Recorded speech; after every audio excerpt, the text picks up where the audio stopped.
Hello friend, very good afternoon. तो आप लोग पहले थंबनेल देख लें, ठीक है। उसमें मैं हर एक सब्जेक्ट का 5 टॉपिक्स करने वाला हूँ। तो आज जियोग्राफी में ये 5 टॉपिक काफ़ी छोटे छोटे टॉपिक्स हैं। इनमें काफ़ी कन्फ्यूजन होता है, तो फिर इसमें काफ़ी मुझे भी कन्फ्यूजन होता था। तो फिर मैंने इसको क्या आज मतलब अपने रिवाइज सीरीज़ में इसको ऐड कर लिया, ठीक है। तो आज हम पहले तो हम क्या 4 टॉपिक्स इसमें जो एस्टेरॉयड, मीटियोराइड्स, मीटियोर और मीटियोराइट ये हैं, इनमें डिफरेंस देखेंगे, ठीक है, इनके फिनोमेना के हिसाब से। और फिर इसमें एक फिफ्थ पॉइंट जो है इम्पॉर्टेंट मिशन। तो ये हमारे जो एस्ट्रॉयड्स हैं जो मतलब सोलर सिस्टम में हैं, उन पे उनकी स्टडी के लिए कुछ इंपॉर्टेंट मिशन भेजे गए हैं, उनको देखेंगे, ठीक है। तो चलिए स्टार्ट करते हैं। तो सबसे पहले हम एक पिक्चोरियल भी तैयार कर लेते हैं। क्या ये रहा हमारा अर्थ, ठीक है। और इसको बिल्कुल हम आसानी से समझने वाले हैं। और ये रहा हमारा, ये सोलर सिस्टम में हो गया हमारा मार्स, ठीक है। और उसके बाद हमारा आ जाता है आपका, ये रहा, आप मान लें ये है हमारा जुपिटर, ठीक है। तो इन्हीं तीनों के बीच में अक्सर ये रिलेशन हम देखेंगे। तो हम क्या देखते हैं कि जो ये यहाँ पे क्या, मार्स और जुपिटर के बीच में एक होता है एस्ट्रॉयड बेल्ट। यानी कि यहाँ पे एक बेल्ट है हमारे ही सोलर सिस्टम में। चलिए यहाँ पे हम सन बना लें, इससे क्या क्लियर रहेगा। यहाँ पे मान लीजिए कि आपका यहाँ पे कहीं सन भी है, ठीक है। और बीच में इन लोगों को भी ले लेते हैं, ये हमारी मरकरी भी है। और यहाँ पे आपकी ये आ गई वीनस, ठीक है। वीनस का कलर चेंज कर लेते हैं, ठीक है। तो ये हो गई हमारी वीनस, ठीक है। अब हम इस सीरीज में समझेंगे आसानी से। देखिए ये हम सोलर सिस्टम को देख रहे हैं। सोलर सिस्टम में क्या मतलब, ये इम्पोर्टेंट पॉइंट है हमारा मार्स और ये जुपिटर। किसको समझने के लिए? मीटियोराइड्स, एस्टेरॉयड्स, मीटियोर, इन सबको समझने के लिए। तो होता क्या है इसमें, ये जो मार्स और जुपिटर हैं, ठीक है, ये दोनों प्लैनेटों के बीच में एक बेल्ट पाई जाती है। ये बेल्ट है किसके? एस्ट्रॉयड की बेल्ट है। इसमें बहुत सारे एस्ट्रॉयड, इसमें एस्ट्रॉयड, फिर आप एस्ट्रॉयड बोल लें, और फिर जो मीटियोराइड्स होते हैं, ठीक है, छोटे छोटे। तो इसमें क्या है, एक बेल्ट का निर्माण करते हैं, ठीक है। तो एस्ट्रॉयड बेल्ट एग्जाम में क्वेश्चन बने कि कहाँ पाया जाता है, तो ये मार्स और जुपिटर के बीच में पाया जाता है। अब देखिए हम एस्ट्रॉयड और मीटियोर, मीटियोराइड्स को समझने वाले हैं। तो सबसे पहले हम क्या एस्ट्रॉयड हेडिंग डाल लें, वो ज़रूरी है, ठीक है। चलिए हम यहीं पे एस्ट्रॉयड समझ लेते हैं। इसी एक ही पेज पे हम सारी चीज़ें आसानी से कर लेते हैं, ठीक है। तो एस्ट्रॉयड, इसमें जो इस बेल्ट में जो बड़ी बड़ी पार्ट हैं, इसके जो बड़े पार्ट हैं, ठीक है, साइज के अकॉर्डिंग, वही क्या होते हैं, एस्ट्रॉयड होते हैं, ठीक है। अब ये तो एस्ट्रॉयड आपने देख लिया। अब हम इसमें जो इससे छोटे पार्टिकल, ये जो आपको इससे जो छोटे पार्टिकल्स हैं, तो उनको क्या बोलते हैं? मीटियोराइड्स बोलते हैं, ठीक है। तो ये हमारा ये हो गया क्या, ये तो हो गए जो बड़े वाले हैं, ये एस्ट्रॉयड हो गए। और जो छोटे वाले हैं, ये जो आपको छोटे दिखाई दे रहे हैं, ये हो गए क्या, मीटियोराइड्स। METEORIDES, ठीक है। ये हो गए हमारे मीटियोराइड्स। देखिए यहाँ पे एक कॉन्सेप्ट तो क्लियर हुआ। अब क्या करते हैं, अब हम आते हैं मीटियोराइट और मीटियोर को समझते हैं, ठीक है। यहाँ से क्या होता है, ये छोटे छोटे छोटे यहाँ से मतलब कि गिरते हैं जब, मतलब वहाँ से चक्कर लगाते हुए, चाहे जैसे भी हमारे एटमॉस्फेयर में पहुँचते हैं, मतलब हमारे पृथ्वी के वातावरण में जब एंट्री मारते हैं, तो हमारी पृथ्वी की क्या है, कई लेयरें हैं एटमॉस्फेयर की, मतलब वातावरण की कई लेयरें हैं, कई परतें हैं। मान लीजिए ये है हमारी ट्रोपोपॉज, इसके जस्ट ऊपर है, हम कलर चेंज करते हैं, ठीक है।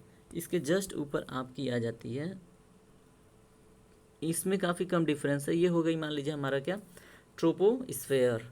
देखिए ये चारों तरफ है, सूर्य की तरफ भी हमारी है ये, और फिर अन्य प्लैनेट्स यदि जो ये इस मतलब सर्किल में एक ही पैरेलल आ जाएं, तो भी ये इसी तरह से होगा। फिर आपका आ जाता है क्या, मीजोस्फेयर। मीजोस्फेयर देखिए इस सब कुछ हम बता रहे हैं, इसके पीछे एक कारण है, मीजोस्फेयर। उसके बाद आपका आ जाता है हाई टेम्परेचर वाला आयनोस्फेयर। ऐसा नहीं है कि ये बिल्कुल आपके मास से सटीक है, लेकिन ये ऐसे मतलब लेयरिंग है, ठीक है। तो अब देखिए होता क्या है कि इसमें जो ये छोटे छोटे पार्टिकल्स आ रहे हैं, क्या होता है कि इसमें बहुत सारे पार्टिकल्स क्या होते हैं, जो ही यहाँ पे हमारे मीजोस्फेयर में एंट्री मारते हैं, तो वे वेपराइज हो जाते हैं, मतलब कि गैस में कन्वर्ट होके मतलब ख़त्म हो जाते हैं। जैसे आपने देखा होगा कि लुक गिरते हुए, ठीक है। तो वो क्या है, सनशॉट्स बोलते हैं उसको, ठीक है। मतलब शूटिंग शॉट बोलते हैं उसको, जो वो घटना होती है, ठीक है। तो यहाँ पे ये छोटे छोटे आते हैं तो कुछ क्या हो जाते हैं, यहाँ पे आते ही क्या, ये फायर में कन्वर्ट हो जाते हैं और हमको क्या लुक दिखाई देता है, जिससे बहुत लोग विशेष मांगते हैं। यहाँ आके ये हमारे इस जोन में, मतलब हमारे इस मतलब एटमॉस्फेयर में एंट्री करने से पहले ही, एंट्री करने के बाद जो मीजोस्फेयर लेयर है यहाँ पे आते ही बर्न हो जाते हैं, ठीक है। और ये पृथ्वी के यहाँ तक, मतलब यहाँ पृथ्वी के सरफेस तक नहीं पहुँच पाते हैं, ठीक है। तो वो क्या कहलाते हैं, मीटियोर कहलाते हैं, जो पहले ही बर्न हो जाते हैं ये वाले। तो इनको हम क्या बोलते हैं, मीटियोर, METEOR, मीटियोर, ठीक है। जो क्या पहले ही वेपराइज हो जाते हैं, वाष्पीकृत हो जाते हैं और जल जाते हैं, उनको बोलते हैं मीटियोर। अब देखिए जो मीटियोराइट क्या होते हैं, अब इसको ही देखिए। ये मान लीजिए ये कोई बड़ा सा आया वहाँ से, ये कोई आया यहाँ से बड़ा सा, फिर ये क्या हो गया, हमारे ट्रोपोपॉज फिर अन्य मीजोस्फेयर में बर्न होते होते हुए भी इसका कुछ अंश पृथ्वी तक पहुँच गया, ठीक है। हमारे सरफेस पे जाके ये इम्पैक्ट किया। तो ये क्या कहलाते हैं, इनको बोलते हैं मीटियोराइट। क्या बोलते हैं, मीटियोराइट, METEORITE, ठीक है। तो ये तो था आज का, मतलब ये छोटे मोटे टॉपिक्स, एस्टेरॉयड, मीटियोराइट्स, मीटियोर और मीटियोराइट।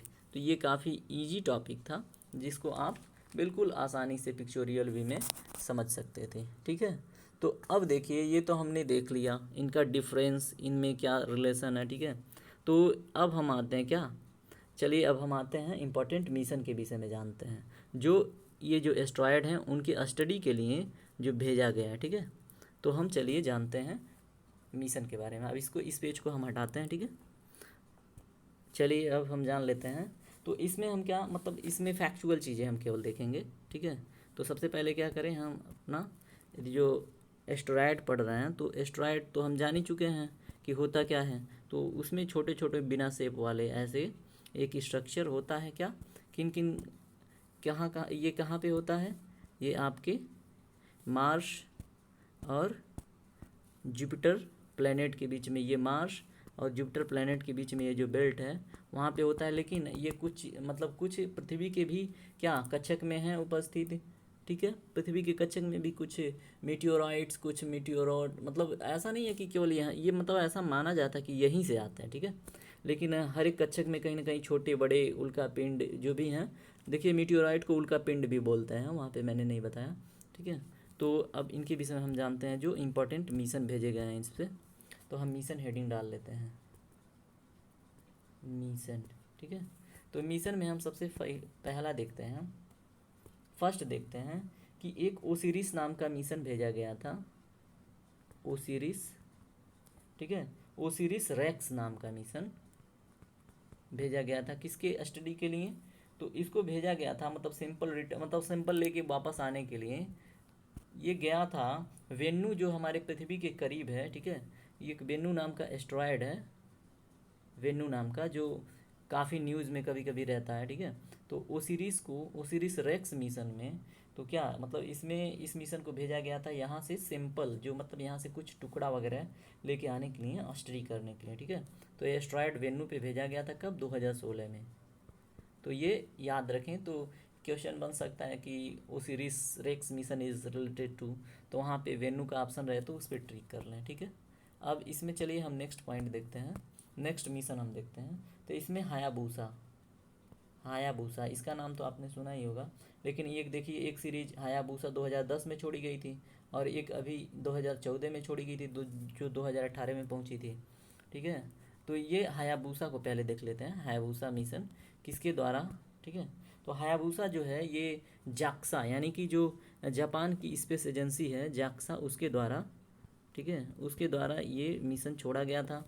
किस एस्ट्रॉयड की स्टडी के लिए, तो ये गया था आपका स्टडी करने, पहले तो कब, ये 2010 में। किसके लिए, ये गया था आपका ईटोकोआ नाम का एक एस्ट्रॉयड था, ईटोकोआ, ईटोकोआ, ठीक है। ईटोकोआ, इसमें कुछ मान लीजिए नॉमेनक्लेचर में कुछ डाटा भी डाल देते हैं, ठीक है। तो 2514-3 इसका नाम था, इसकी नंबरिंग थी 25, 14 और 3, ठीक है। तो ये है आपका इटोकोआ, जिस पे ये हायाबुसा भेजा गया था। ये भी गया था क्या, सैंपल कलेक्ट करने के लिए। सैंपल कलेक्ट करके लाएगा तो फिर स्टडी होगी, स्टडी से क्या यूनिवर्स कितना एज कंप्लीट कर चुका है यूनिवर्स, और फिर प्लैनेट्स और सन, उन सब की एज मतलब कैलकुलेट करने के लिए, और भी बहुत सारी फिनोमिना जो मतलब यूनिवर्स में होती हैं उनकी स्टडी के लिए, ठीक है। तो यही उद्देश्य था।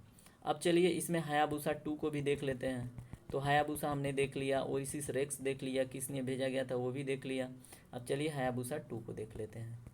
तो हायाबुसा 2 कब भेजा गया, लॉन्च डेट इसका देखें अगर, तो लॉन्च हुआ था ये 2014, 3 दिसंबर 2014 को, ठीक है।